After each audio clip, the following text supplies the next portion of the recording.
தொழில் முனைவோராக தங்களை நிலைநிறுத்திக் கொள்ள கல்லூரி வளாகத்தில் வர்த்தக கடைகளை நிறுவி மாணவிகள் மார்க்கெட்டிங் செய்தனர்.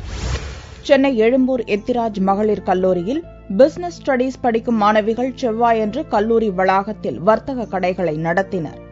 ரூபாயில் துவங்கி 5000 ரூபாய் வரையிலான பொருட்களை சந்தைப்படுத்தினர். 200க்கும் மேற்பட்ட வர்த்தக கடைகளில் கைவினைப் பொருட்கள், பெயிண்டிங், சாக்லேட்டுகள் என தங்கள் கைவண்ணத்தில் உருவாக்கிய பொருட்களை விற்பனைக்கு வைத்திருந்தனர். இதெல்லாம் கம்ப்ளீட்லி ஹேண்ட்மேட். ஃபர்ஸ்ட் துணி வாங்கி இந்த மாதிரி எம்ப்ராய்டரி ஒர்க்ஸ் பண்ணி அப்புறம் மிஷின்ல போட்டு ஸ்டிச் பண்றோம். நாங்க ஒரு 5 பேர் யூனிட் மாதிரி வச்சு பண்றோம். இப்ப யாராவது கல்யாணத்துக்கு இந்த மாதிரி ஃபங்க்ஷன்ஸ்க்கு ஆர்டர் பிளேஸ் பண்ணாலும் அவங்களுக்கு ஏத்த மாதிரி அவங்களோட ஃபீஸிபிள் பிரைஸ்ல அவங்க சொன்ன பேட்டர்ன்ல செஞ்சு கொடுப்போம். இந்த மாதிரி இடி பஜார் வைக்கிறது எங்களுக்கு இப்போ படிச்சு முடிச்சுட்டு அடுத்த ஒரு பிசினஸ் ஆரம்பிக்கிறதுக்கு ஒரு ஹெல்ப்ஃபுல்லா இருக்கு. கலைக்கல்லூரியில் பயில்வோருக்கு வேலைவாய்ப்பு என்பது எட்டாக்கனியாக இருப்பதால் தொழில் முனைவோராக அவர்களை உருவாக்குவதே முக்கியம் என்று கல்லூரி முதல்வர் தெரிவித்தார்.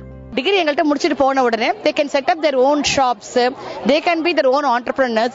யார்கிட்டயும் வேலைக்கு போய் நிக்க வேண்டாம்ன்ற ஒரு அந்த ஆஸ்பெக்ட்ல இந்த எத்தி பஜார்ன்றதை எவ்ரி இயர் நாங்க நடத்திட்டு இருக்கிறோம். கடந்த ஆண்டு வர்த்தக கடைகளை நடத்திய மாணவிகள் ஒரே நாளில் 55,000 ரூபாய் விற்பனை செய்தனர். இந்த ஆண்டு விற்பனையை 2 மடங்காக்க எதிர்கால தொழில் முனைவோர் களமிறங்கியுள்ளனர்.